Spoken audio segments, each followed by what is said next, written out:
Mensagens do coração de Deus para o seu coração. Momentos com Jesus.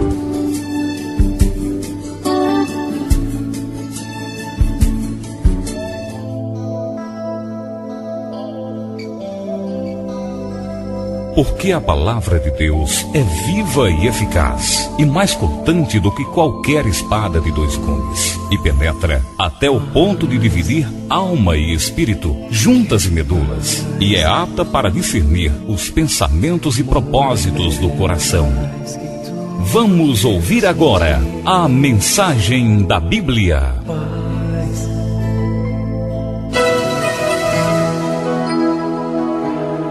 Igreja Batista Novo Horizonte.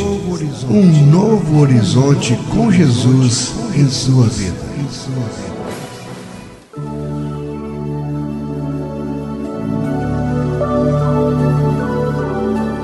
Boa noite.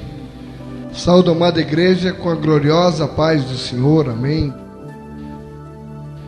O trigo e as ovelhas, o joio e os cabritos.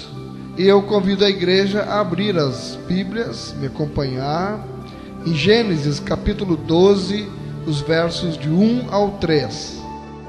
Repetindo, Gênesis capítulo 12, nós vamos ler inicialmente os versos do 1 ao 3. Amém? Assim nos diz na santa e gloriosa palavra do Senhor. Ora, o Senhor disse a Abrão: sai-te da tua terra, da tua parentela e da casa de teu pai, para a terra que eu te mostrarei, e far-te-ei uma grande nação, e abençoar-te-ei, e engrandecerei o teu nome, e tu serás uma bênção. E abençoarei os que te abençoarem, e amaldiçoarei os que te amaldiçoarem, e em ti serão benditas todas as famílias da terra. Louvado seja o nome do Senhor. Pai amado, Pai querido, eis-nos aqui, Senhor, diante da Tua palavra, diante da Tua igreja. Em nome de Jesus, Senhor, eu te peço que o Senhor esteja, através do Teu Santo Espírito, aqui presente. Primeiro, perdoando os meus pecados, Senhor. Segundo, que eu seja portador da mensagem do Teu coração, que esta mensagem realmente tenha vindo do Teu coração e não do meu, Senhor. Venha falar à Tua igreja as palavras que só o Senhor tem para nos dar, Pai. Em nome de Jesus, nós te oramos e te agradecemos. Amém. O trigo e as ovelhas, o joio e os cabritos. Quem é que se considera joio? Quem é que se considera trigo? Quem aqui acha que é ovelha? E quem aqui tem convicção que é cabrito? Provavelmente a resposta, com certeza, que eu receberia, se eu perguntasse quem é trigo, certamente todos levantariam a mão. Se eu perguntasse quem é joio, ninguém. Se eu perguntasse quem é ovelha, todos nós levantaríamos as mãos. E se eu perguntasse quem é cabrito, ninguém. Essa é a realidade. Nós, na verdade, não nos consideramos joio no meio do trigo, nós não nos consideramos cabritos, nós nos consideramos ovelhas, nós nos consideramos trigo. O interessante é que se você perguntar em tudo que for igreja, todo mundo vai ter a mesma resposta. Você já conversou com alguém e alguém diz para você: eu sou um tremendo de um joio. Eu não sou ovelha não, eu sou bode, eu sou cabrito. Não diz. Ninguém admite, ninguém acredita, ninguém pensa assim. Mas o que eu acho interessante é que a palavra, ela nos diz que principalmente joio e trigo será encontrado no meio de todas as igrejas. Tem o joio e tem o trigo. Ninguém quer admitir que é joio. Eu espero que nós tenhamos aqui uma plateia só de trigo e só de ovelhas. É o meu desejo sincero. Mas a palavra do Senhor, ela vem, na verdade, para nos estimular, pensar, refletir e a buscar dentro de nós mesmos, porque na verdade todos nós estamos na busca de chegar na porta que vai estar o Senhor Jesus nos esperando. E a própria palavra diz que o caminho é estreito Mas nós temos uma natureza carnal, uma natureza pecaminosa que fica nos puxando para a estrada larga, que vai nos levar para a porta larga, e é uma luta permanente, é uma luta constante. A gente tentando se manter equilibrado no caminho do Senhor, a gente tentando se equilibrar nessa estrada estreita, mas qualquer coisa, às vezes, por pequena que seja, o inimigo das nossas almas, ele usa para colocar em nós o desânimo, principalmente o desânimo, que é para a gente deixar para lá. Somente uma fé alimentada todo dia, toda hora. O alimento para a fé é a palavra de Deus, para nos fazer perseverar, porque os atrativos do mundo, eles são demais, o tempo inteiro.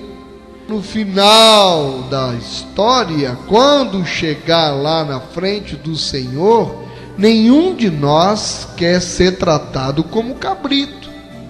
Então nós precisamos meditar, já que a palavra nos remete para essa situação que pode acontecer, da gente chegar lá e ser separado e entendido pelo Senhor como cabrito. Nós vamos hoje falar de trigo e ovelha, e vamos falar de joio e de cabrito. Abrão teve uma experiência com Deus no meio de um povo idólatra. Cada vez que eu medito na história de Abrão, eu não posso deixar de ficar assim impressionado com o que aconteceu com aquele homem. Ele vivia no meio de um povo que era idólatra porque não conhecia ainda o Deus verdadeiro. Então essa tendência natural que o homem tem de buscar a divindade, você vê isso nos índios, por exemplo, que são criados lá, afastados da civilização, e você descobre que aqueles índios, eles estavam cultuando ao sol, às estrelas, ao rio, ao fogo. É uma coisa natural da busca do homem por Deus. Então eles eram um povo realmente idólatra, porque eles adoravam ídolos que eles haviam criado, chegada à conclusão de que algo havia criado tudo isso, e que então existiam centenas de deuses. E então chegou o momento de Deus se revelar para o povo, e escolhe um homem. Eu acho interessante isso. Ele escolheu, ele começou com uma pessoa. Ele só chamou Abrão, que vivia no meio de um povo idólatra, e deu a Abrão uma tremenda missão. Ele foi retirado do meio da sua parentela, onde ele vivia bem, onde ele estava bem. Ouviu uma voz, e ele entendeu e acreditou que aquela voz era de Deus, e resolveu realmente obedecer. É impressionante isso. Que convicção Abrão tinha. E ele teve essa tremenda experiência com Deus, vivendo no meio de um povo totalmente idólatra. Era o início da execução de um plano de salvação para a humanidade. Se a gente pensar bem direitinho, ali Deus estaria se revelando ao homem, mandando Abrão ir para uma determinada terra, um determinado lugar, e ali, através de Abrão, Deus iria multiplicar a descendência de Abrão. Então ele chamou um homem, mas para que aquele homem gerasse uma nação, que seria o povo escolhido por Deus para revelar ao mundo quem era o Deus verdadeiro. Ele começou com um homem, multiplicaria sua descendência, e essa descendência seria o povo de Deus, que através desse povo Deus realizaria milagres, prodígios, maravilhas, o que levaria os demais a acreditar no Deus verdadeiro, seguindo o exemplo de vida do povo escolhido por Deus, que começou com Abrão. Abrão precisava sair, ele tinha que sair daquele lugar. Para Deus cumprir o propósito dele, Abrão tinha que sair. Caso contrário, a mensagem a respeito do verdadeiro Deus ficaria presa naquele local e o Senhor teria que levantar outro missionário. Abrão poderia ter se negado de ouvir a voz, de obedecer. Não, vou nada, eu vou sair daqui ou não. Mas os planos do Senhor não podem ser frustrados. A convicção que o Senhor colocou no coração de Abrão foi tanta que ele obedeceu. Irmãos, muitas vezes na nossa vida nós não entendemos para que de tantas coisas acontecerem. Eu vou dar o meu exemplo porque é o que eu conheço melhor, mas você pode pensar no seu exemplo. Quando que eu pensei na minha vida, uma pessoa que nasceu a 5.000 quilômetros de distância daqui, lá no Rio Grande do Sul, vivi boa parte da minha vida lá naquele lugar, numa cultura diferente. Lá eu fui criado, lá eu me casei, nasceram as minhas 3 primeiras filhas, e Deus me tirou de lá, me mandou para Alagoas. De Alagoas eu estive em várias cidades trabalhando no Banco do Brasil. De lá eu vim para Paraíba, trabalhei aqui em Dona Inês, trabalhei em Bananeiras, vim para Patos. Em Patos eu me separo, em Patos eu me caso novamente. De Patos eu fui para o Acre, do Acre eu voltei para Brasília, de Brasília eu fui para o Espírito Santo, do Espírito Santo, não me pergunte como, o que é que Deus fez, eu vim voltar para Patos. E aqui me aposento, e aqui resolvo fixar residência, e aqui me converto, e aqui eu fui cursar um seminário, terminei agora, e aqui Deus me mandou abrir uma igreja, eu estou aqui, pregando a palavra de Deus. Olha que reviravolta, como é que eu ia prever uma viravolta tão grande na minha vida? E qual era o propósito? Agora, com 56 anos, eu cheguei à conclusão. Tanta experiência de vida Deus me proporcionou para que eu viesse pregar a palavra dele e trazer as boas novas, anunciar as boas novas, para que através dessa transformação que ele operou na minha vida, eu viesse testemunhar das grandezas que Deus realizou na minha vida, de como ele transformou a minha vida. Você não está aqui por acaso. Deus tem um propósito na vida de cada um. Analise por onde você já andou, que já aconteceu, que você já passou, e você está aqui.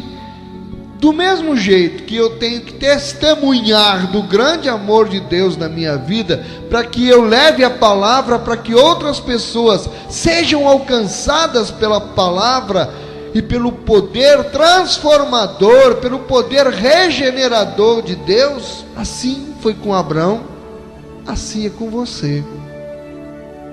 Precisei sair da minha terra, Abrão precisou sair da terra dele.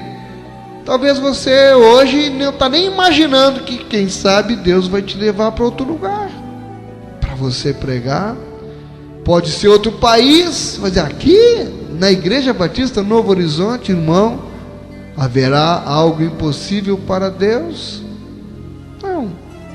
Quem sabe os planos? Hoje nós temos uma igreja pequenininha aqui, mas nós temos um Deus grande, um Deus maravilhoso.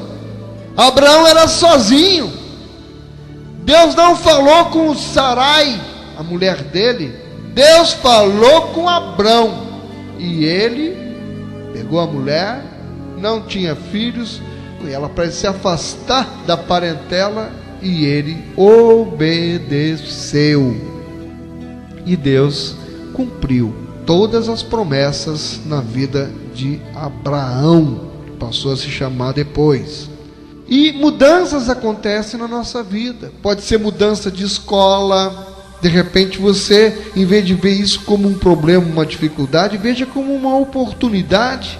Deus está te levando para outra escola, para você conhecer outras pessoas, para você testemunhar das mudanças que Deus fez na tua vida, de como Ele pode mudar também a vida de outras pessoas. Você pode mudar de emprego e você não entende, porque às vezes perdeu o emprego e depois Deus te manda para outro emprego, talvez ganhando menos, mas tem um propósito ali para você testemunhar que mesmo tendo trocado de emprego, mesmo ganhando menos, mesmo estando passando por uma situação mais difícil do que você estava antes, mas você não fica blasfemando o nome do Senhor. Quanta dificuldade Abrão passou, enfrentou, e ele tinha que testemunhar que servia ao Deus verdadeiro.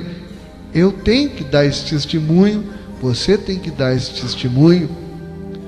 Abrão então deu origem ao povo de Israel. No período do Antigo Testamento, nós sabemos que Israel, a descendência de Abrão, era o povo escolhido, era o povo representante de Deus na terra. Um dos aspectos de sua missão, foi dada por Deus, era o quê? Levar o conhecimento de Deus às outras nações. Deus disse: em ti serão benditas todas as famílias da terra. Irmãos, que coisa sensacional! Começou com um homem que transformou numa família, que transformou num povo, numa nação, e através do conhecimento de Deus, via esta nação, a nação de Israel, todas as famílias da terra podem ser benditas ao conhecerem este Deus verdadeiro, ao conhecerem a palavra transformadora e regeneradora desse Deus, a redenção dada ao homem. Mas é preciso que alguém pregue a palavra para que outras famílias sejam alcançadas pelo Evangelho e que possam também ser famílias benditas na terra. Minha família foi abençoada, louvado seja o nome do Senhor, para que minha família possa abençoar outras famílias, que outras famílias olham para minha família e vejam como Deus é fiel, como Deus existe, como Deus é verdadeiro. Olha o que Deus fez na família deles. Vamos seguir a este Deus. Por isso, eu sou abençoado. Você é abençoado. Mas não é para você guardar a bênção só para você. Em ti serão benditas todas as famílias da terra. E como tem família na terra esperando conhecer a palavra. Como tem família que está convivendo às vezes com a gente, mas que não se converte a Deus, porque nós que teríamos hoje a obrigação, nós somos hoje o Israel de Deus, nós somos hoje o povo que representa a Deus. Nós muitas vezes não damos um bom testemunho, não demonstramos para as pessoas o que Deus é capaz, porque se nós não experimentamos mudança, como as pessoas vão olhar para nós e dizer: verdade, o Deus que ele segue é o Deus que transforma, se nós não mostramos esta transformação. E nossos vizinhos, muitas vezes, nossos familiares, olham para nós, não veem testemunho e não são alcançados pelo Evangelho. Veja, não é obrigação só do pastor, do evangelista, do missionário, do pregador. Cada um de nós é um missionário. O Senhor disse: ide por todo o mundo e pregai o Evangelho a toda criatura. É obrigação minha, é obrigação sua. Cada israelita representava Deus onde estivesse. Eu queria despertar a atenção da amada igreja para esse detalhe tão importante. Cada israelita representava Deus, era o representante de Deus. Mas para quê? Para ser adorado no lugar de Deus? Não. Cada israelita era o representante, mas isso não significava receber adoração no lugar de Deus e nem tomar decisões no lugar de Deus. Era um representante para levar a mensagem de Deus. Para que essa missão fosse realizada, então, Deus colocava os seus representantes em diversos lugares, e às vezes até em situações desconfortáveis. Veja, por exemplo, um embaixador dos Estados Unidos. Vamos imaginar uma pessoa que foi educada nos Estados Unidos, um país de primeiro mundo, educação de primeiro mundo, vida de primeiro mundo, mas ele consegue se destacar e chega a ser embaixador e é mandado para a África. Imagina, esse homem que tinha um padrão de vida, ele é embaixador, mas ele vai viver lá no meio de uma situação totalmente adversa a ele, um lugar onde tem muita pobreza, muita miséria. Imagina situações em que ele pode se sentir desconfortável ali e querer ir para outro lugar, mas ele não pode. Ele foi enviado para ali como embaixador, é o trabalho dele e ele precisa ficar ali. Por mais que ele queira voltar para os Estados Unidos, ele precisa permanecer ali. A sua permanência ali é necessária pelo tempo que for preciso. Meu irmão, minha irmã, eu quero lhe dizer que Deus conta com você onde você está. Onde você está. Até quando? Até que Ele lhe mande sair ou lhe retire dali em função das circunstâncias. Onde você está? Se Deus permitiu, é ali que você foi enviado pelo Senhor. Apesar de você não estar gostando, apesar de você estar se sentindo desconfortável, mas é ali que Deus te quer, e é ali, exatamente nesse lugar desconfortável, nessa situação de emprego ou de escola, ou seja lá do que for, desconfortável, é ali que você tem que falar do amor de Deus na tua vida.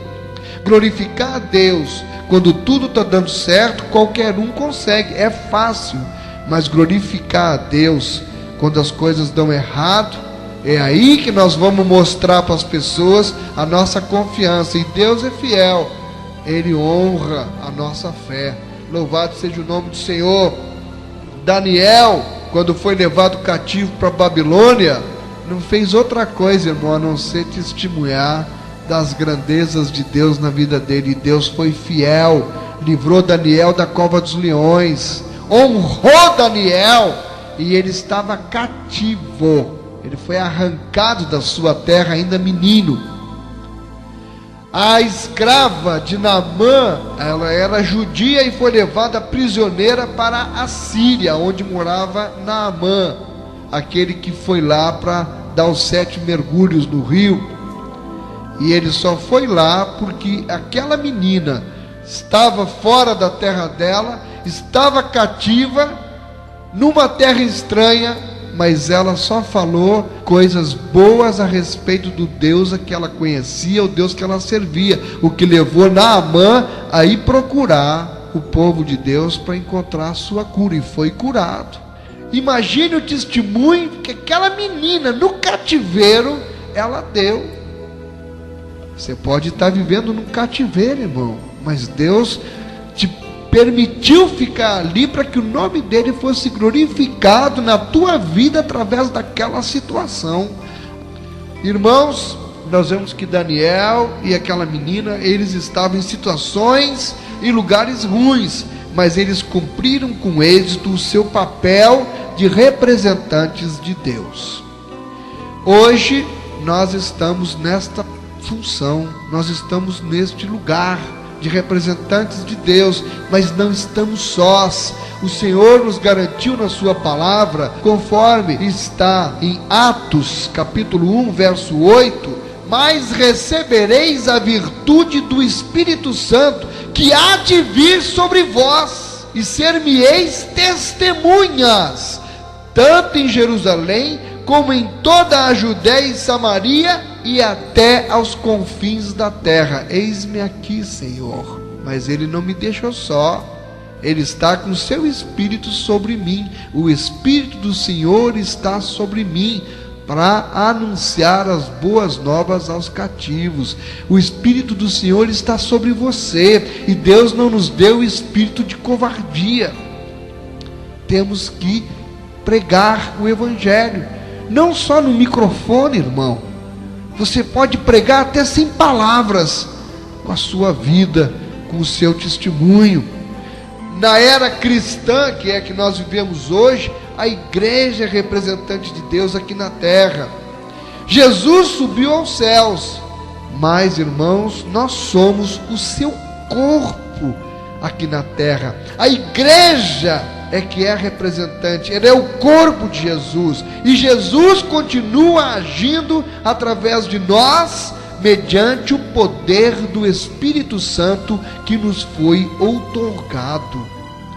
Nós temos capacitação direto do céu, mas precisamos levar as palavras do Senhor, palavras de salvação, a todas as pessoas que nos rodeiam. Somos os representantes de Deus, e o nosso testemunho, ele é composto por palavra e vida.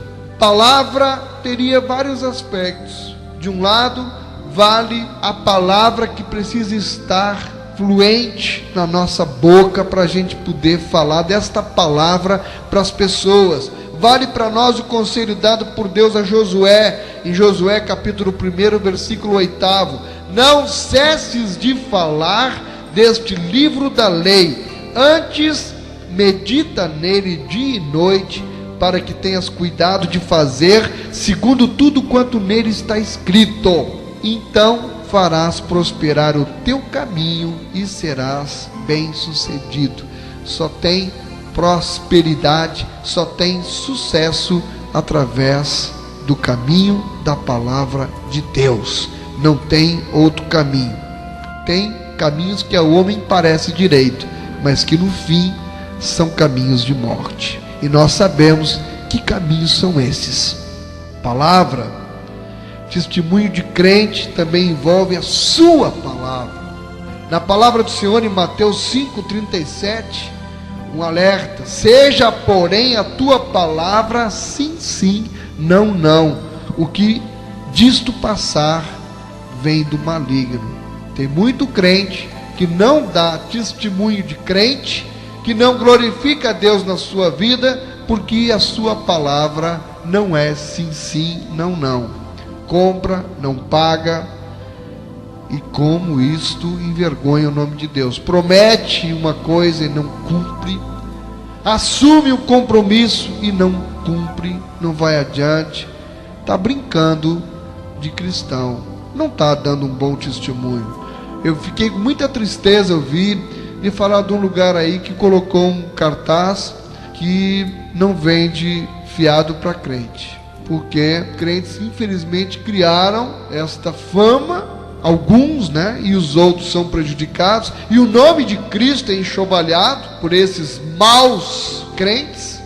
A pessoa não vende. E se eu disser para você que na nossa loja é uma realidade, não vou dizer que foi todo mundo, mas os maiores calotes que nós levamos foi dado por pessoas que se diziam crentes. Sapateava, profetizava, sapatinho de fogo, me deu um calote maior do mundo. Irmão, sim, sim, não, não, é o testemunho.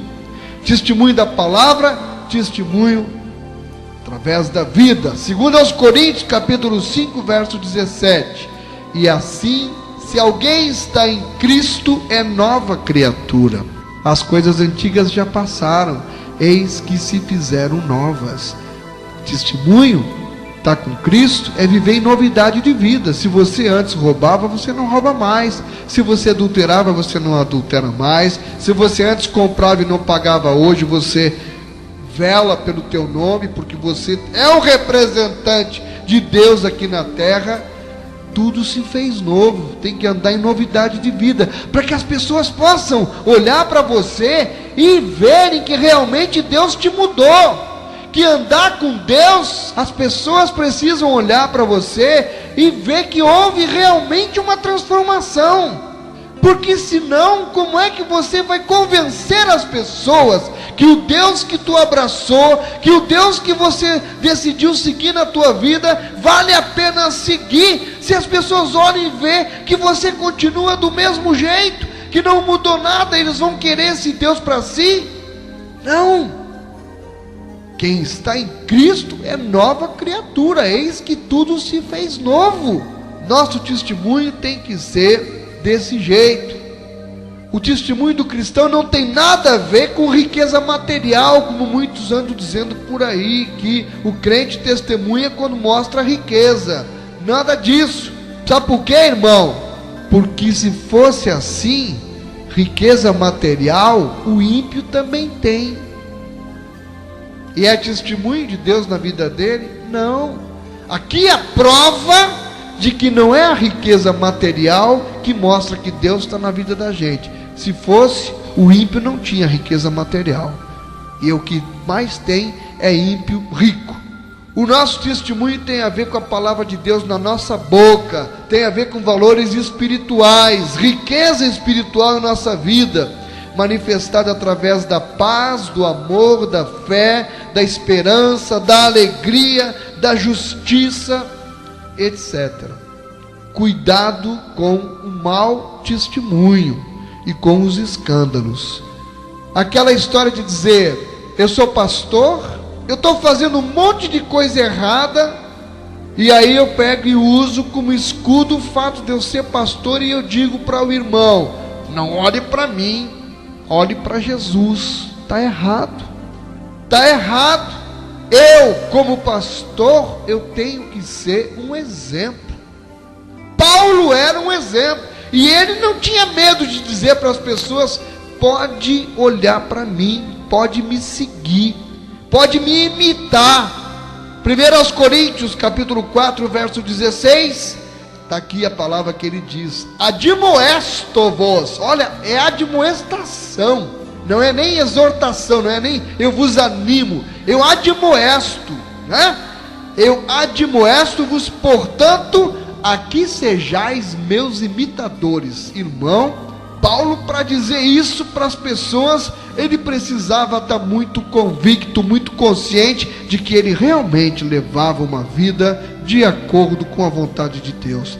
Porque ele: admoesto-vos, aqui sejais meus imitadores. Pode me imitar, pode procurar alguma coisa na minha vida que vocês não vão encontrar nada. Eu sou um pecador, vivo fugindo do pecado, tenho espinho na minha carne que me incomoda, mas a graça de Deus tem sido suficiente na minha vida, e eu estou prosseguindo para o alvo.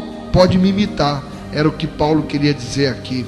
O camarada que chega, está todo errado, e diz: não, você não pode olhar para mim, ele está errado mais uma vez. Nós não podemos deixar Jesus por olhar para as pessoas. Isso é outra coisa. Nós não vamos deixar Jesus por olhar para outras pessoas. Agora, é outra história eu estar fazendo um monte de coisa errada e me justificar e dizer: não, você não pode olhar para mim. Tem que olhar. Se eu sou pastor, eu tenho que dar um exemplo de líder. Irmão, você tem que olhar para a minha vida, porque eu preciso refletir o espelho de Cristo na minha atitude. Porque senão eu vou estar pregando para você fazer o que eu digo, mas não fazer o que eu faço. Testemunho de crente, irmão, é pregar e viver o que prega. Amém? Eu tenho que pregar e tenho que viver aquilo que eu estou pregando. Senão eu sou uma capa, senão eu sou um sepulcro caiado. Como é? Não olha para mim. Tem que olhar assim. Tem que olhar para a vida do pastor, para você não ser um cego seguindo outro cego. Tem que olhar. As ovelhas são submissas ao pastor enquanto o pastor está aqui, na palavra. Se eu sair da palavra, se eu não viver o que eu estou pregando, acabou a submissão, porque eu não sou pastor. Eu sou um lobo disfarçado de pastor. É verdade. 1 Tessalonicenses capítulo 2, 14, Paulo diz: porque vós, irmãos, haveis sido feitos imitadores das igrejas de Deus que na Judeia estão em Jesus Cristo. Imitar aqueles que estão em Jesus Cristo. Se eu sou nova criatura, tudo se fez novo. Então você olha para mim, vê que eu mudei, você pode me imitar. Mas se você olha para mim e vê que eu não mudei nada, só o meu discurso é que mudou. Se eu estou em Cristo, a minha vida mudou. Não tem como a pessoa estar com Cristo e não apresentar nenhuma mudança na sua vida. Ela não está em Cristo. É impossível Cristo entrar numa vida e a pessoa continuar do mesmo jeito que está. Cristo não está nela. Ela não está em Cristo. Amém? Nós somos então, queridos, embaixadores de Deus aqui na terra, assim como foi Abraão, Paulo e tantos outros. Nós, ao levarmos o conhecimento de Deus às outras pessoas, nós somos canais de bênçãos nas mãos do Senhor. Ele disse: em ti serão benditas todas as famílias da terra.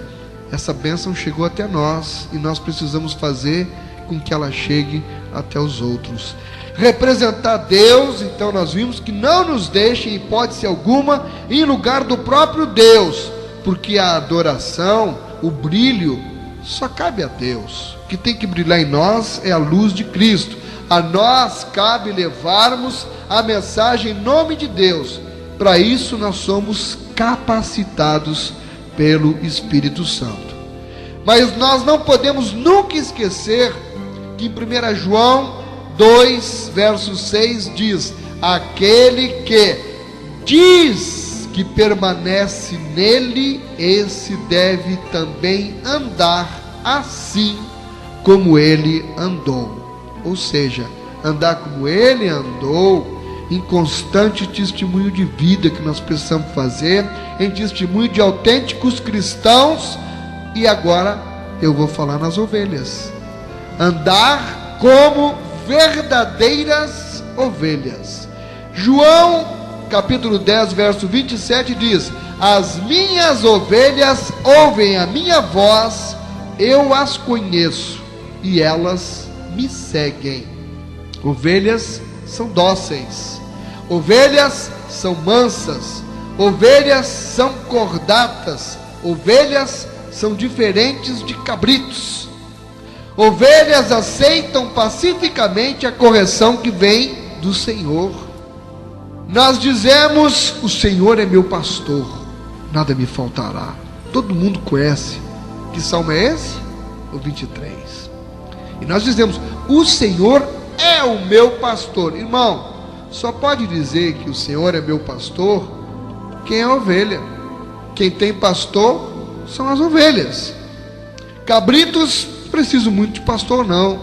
Cabritos andam solto, precisa do pastor ali o tempo todo cuidando.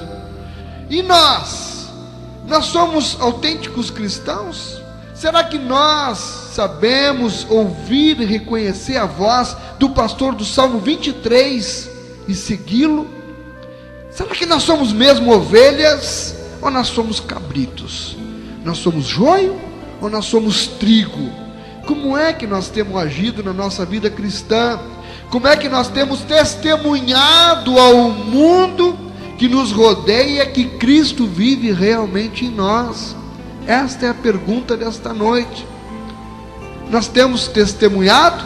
Temos dado bom testemunho? Somos ovelhas? Tem muita gente hoje que se entende como povo de Deus, que está em busca de posição, que está em busca de lugar, está em busca de cargo, está em busca do brilho. Nós temos que pregar a palavra. Quem tem que brilhar em nós não é a gente. Quem tem que brilhar é Jesus. Mas as pessoas, muitos, infelizmente, querem, como criaturas, se colocar no lugar do Criador. E Deus não dá a sua glória a ninguém.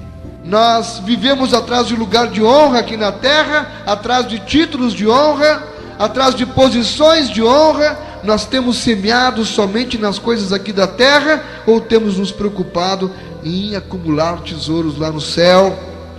Faça uma reflexão sincera neste momento. É algo entre você e Deus. Lembre-se, pelos frutos se conhece a árvore. Você tem frutos para mostrar da tua conversão?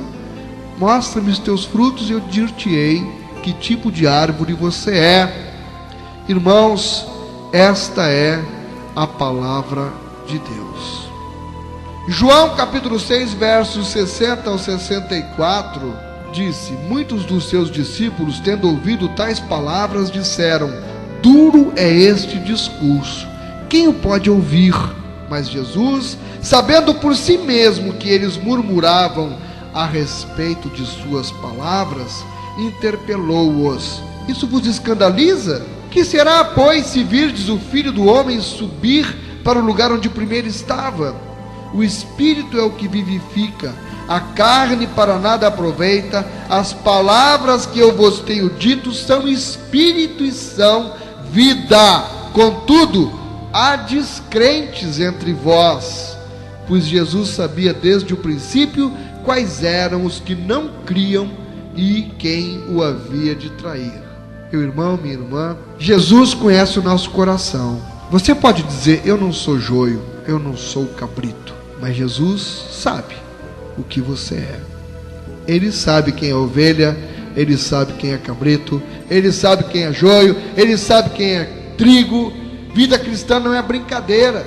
Jesus nos mostra uma vida de verdade, e chegará o dia em que o joio será separado do trigo e as ovelhas serão apartadas dos cabritos. É isso que nós temos que estar atento, para não ter a decepção de chegar lá e sermos contados entre os cabritos. Abra sua Bíblia em Mateus 25, versos do 31 ao 34. Mateus 25, do 31 ao 34. Diz assim: quando vier o Filho do Homem na sua majestade, e todos os anjos com ele, então se assentará no trono da sua glória, e todas as nações serão reunidas em sua presença, e ele separará uns dos outros, como o pastor separa dos cabritos as ovelhas, e porá as ovelhas à sua direita, mas os cabritos à esquerda. Então dirá o rei aos que estiverem à sua direita. Quem é que vai estar à direita?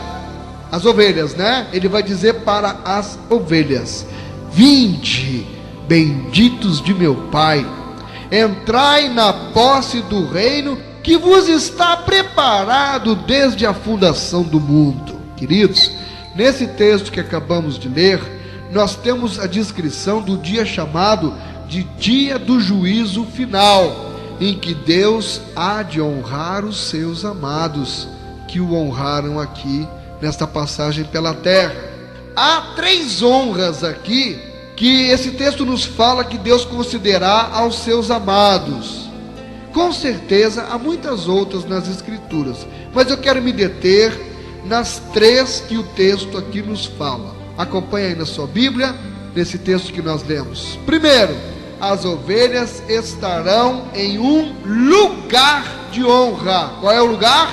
À direita do rei. Este é o lugar que está separado para nós. Tem gente brigando por lugar dentro das igrejas. O que está reservado para nós é lá. Quando chegar lá, se a gente for contado entre as ovelhas, um lugar à direita do rei.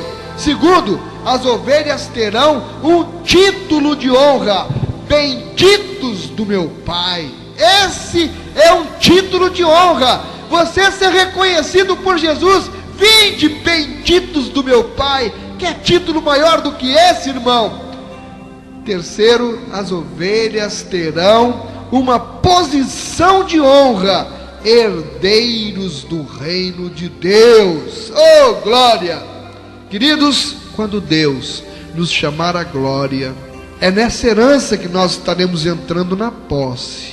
Aí entra, toma posse, mas é lá, toma posse lá. Nós estaremos finalmente sendo honrados pelo nosso Senhor Jesus Cristo. Consolemos-nos, pois, nestas promessas de Deus. Seremos honrados pelo lugar que Deus tem preparado para nós desde a eternidade. Seremos honrados pelo título que Deus nos concederá, bendito, que quer dizer abençoado. Nós seremos honrados pela posição de herdeiro de Deus. Amém? Mas você entendeu a mensagem, não foi? Você entendeu. Essas promessas são para quem? Para as ovelhas. Essas promessas são para as ovelhas e não para os cabritos.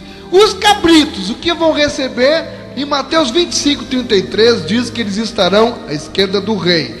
E no 25, 41 ele vai se dirigir a elas, dizendo: então o rei dirá também aos que estiverem à sua esquerda. Quem é que vai estar à esquerda? Os cabritos.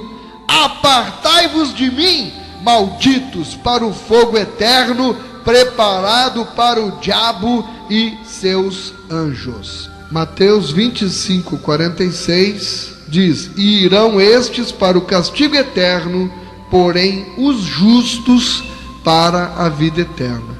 É esta a palavra de Deus para mim e para você. Eu quero lhe convidar, nesse momento, a refletir sobre o conteúdo desta mensagem.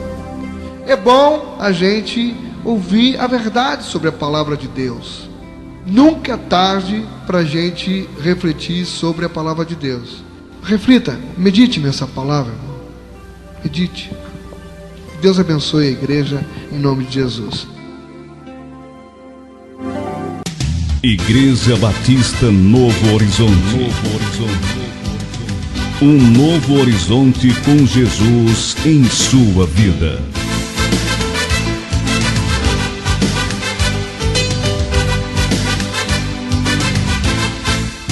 Reunindo os discípulos, Jesus certo dia assim lhes contou a parábola do joio no meio do trigo. Jesus explicou: disse o reino dos céus é semelhante ao homem que a boa semente plantou, e dormindo os homens veio o inimigo e o joio semeou. Florescendo o joio no meio do trigo, alguém perguntou: quem entrou aqui? Quem foi que fez isso? Quem semeou? Vamos logo arrancá-los, disseram os criados, mas o dono do campo não deixou. Não façam isso, arrancando o joio também vai o trigo. Deixa crescer o joio no meio do trigo, arrancá-lo hoje vai causar tanta dor. Deixa vir a colheita, quem entende disso é o semeador.